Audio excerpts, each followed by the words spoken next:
Good morning, church. As many of you know, I've been working part-time this whole last year, and the time has finally come for me to retire. It's a bittersweet experience. I'm looking forward to retirement, but I will miss seeing all of you and working here on a full-time, this last year, part-time basis. And I wanted to go out in a normal way, I guess, with a worship service where we could say goodbye and hug each other, and it would be normal. But it's not. We are in a very unnormal time, and so it's going to have to be online that I say goodbye and preach my final sermon as a paid staff member of the Bentonville Church of Christ. But I do want to leave on a positive note, and that word positive is important, I think, to all of us, and especially during this pandemic. To me, it's kind of a strange term in the way that we use it when we refer to the positivity rate. When Dr. Smith in the daily briefings from the governor talks about the positivity rate in Arkansas, I know he's not talking about a good thing. He's talking about the people who have been tested for the COVID-19 virus, who have tested positive, meaning that they have the virus. And so I want to challenge you this morning as we talk about some things that are going on, current events, and some Bible truths that will help us look at them in a different way, to look at that term positive in a couple of different ways. Not as the positivity rate says with medical tests, negative or bad, but I want to challenge us, how are we doing during this pandemic and this time of civil unrest? Now, while not all of us have been tested for the virus, all of us have certainly been tested by the virus. It tests us not just physically, but also mentally and emotionally and financially. The disease has changed how we relate to each other. It has changed how we spend our time and our energy. It's limited where we go and how we see other people. It's caused us to feel isolated and uncertain and even anxious. So are we positive or are we negative? And if all that weren't enough, during these unprecedented times, a white police officer in Minneapolis kneels on the neck of George Floyd for 8 minutes, causing him to die, sparking justified protest all across our country, exploding even more after the recent shooting of Rayshard Brooks in Atlanta. Most protesters are peacefully calling attention to racial injustice and calling for police reform. But a lot of the protests have descended into violence and looting and even arson. So how are we handling that? Are we being positive or negative? We know anxiety and depression have risen sharply. People trying to ease their pain and fears have slid into addiction. Domestic violence and even child abuse have all been on the rise.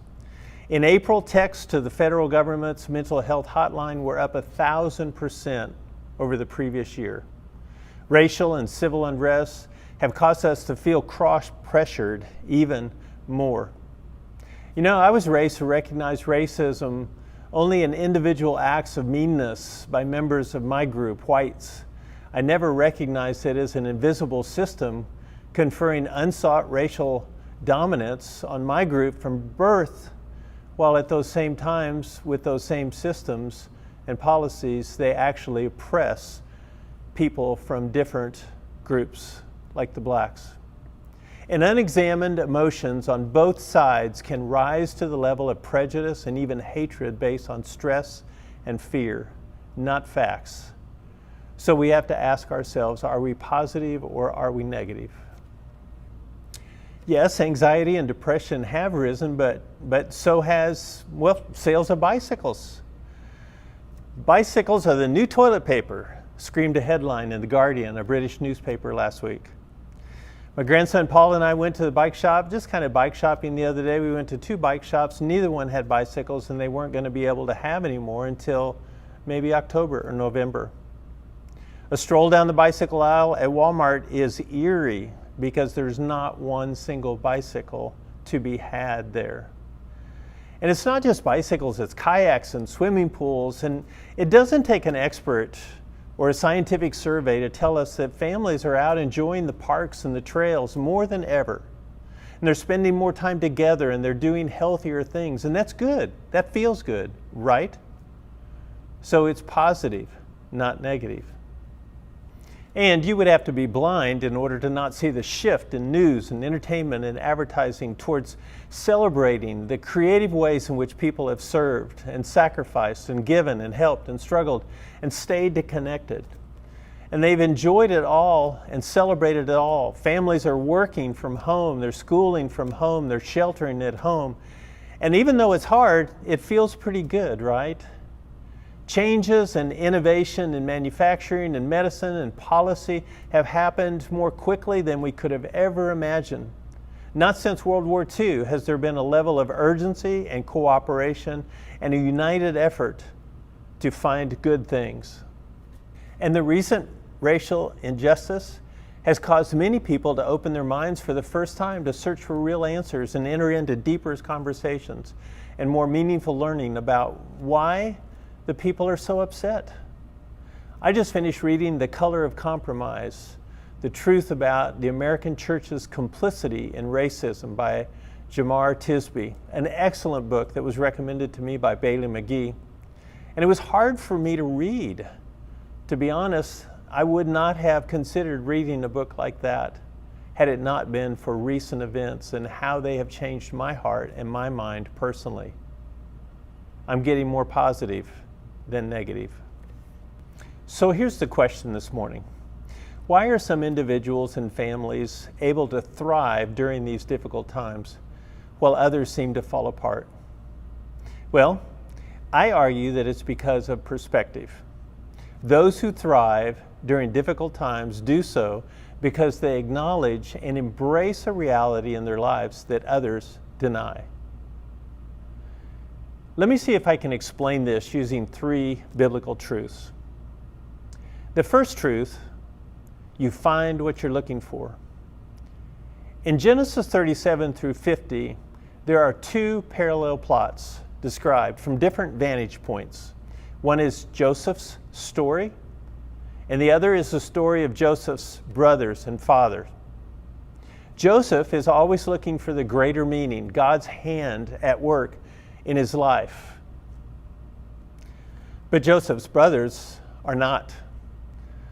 From the earliest part of their relationship with Joseph, they're jealous and they seek to harm him. They sell him into slavery and he goes to Egypt.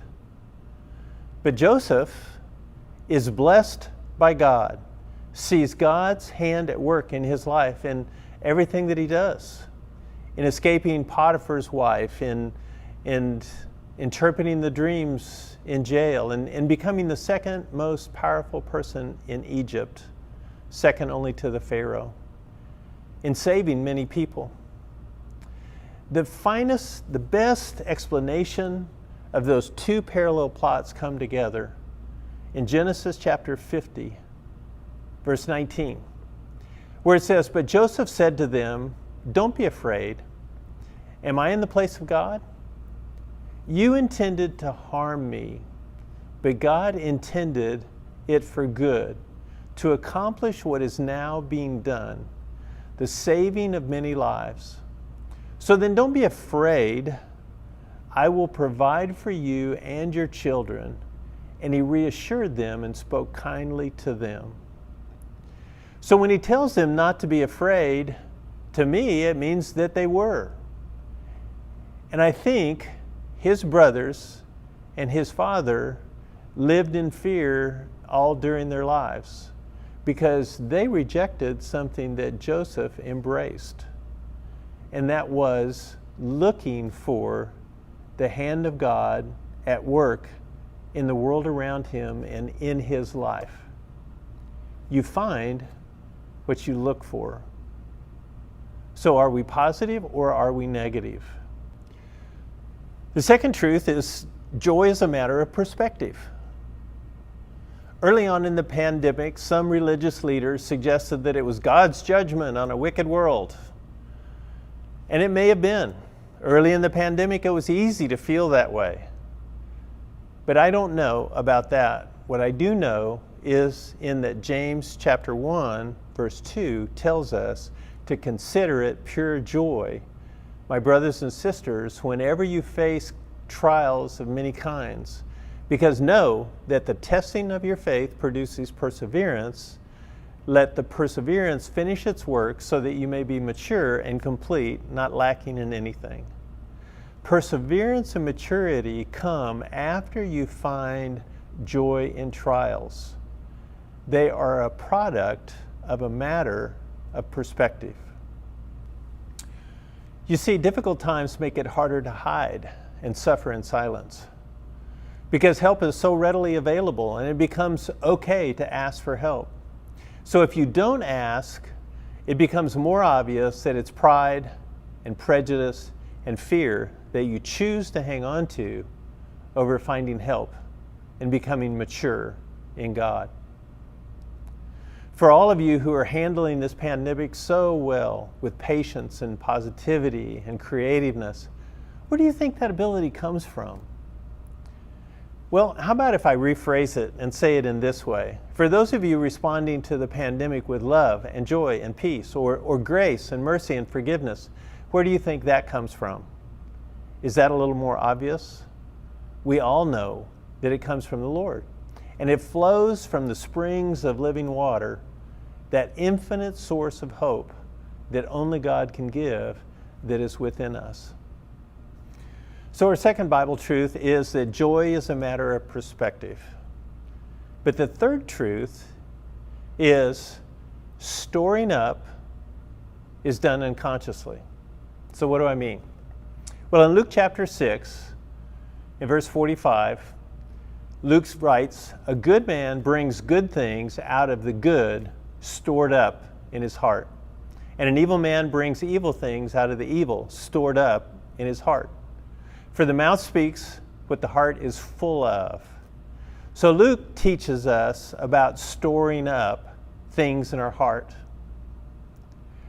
I must admit that this passage didn't jump off the page to me until I read another good book recently that was recommended by Blake Jackson in our Life on Mars class on Sundays. The book is called You Are What You Love, The Spiritual Power of Habit by James K.A. Smith.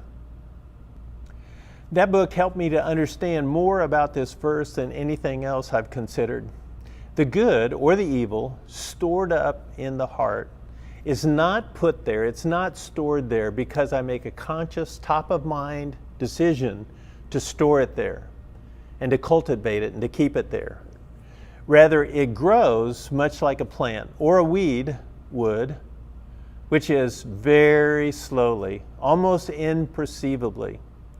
And through the practice of unconscious, routine, formative habits, that's how the storing up takes place.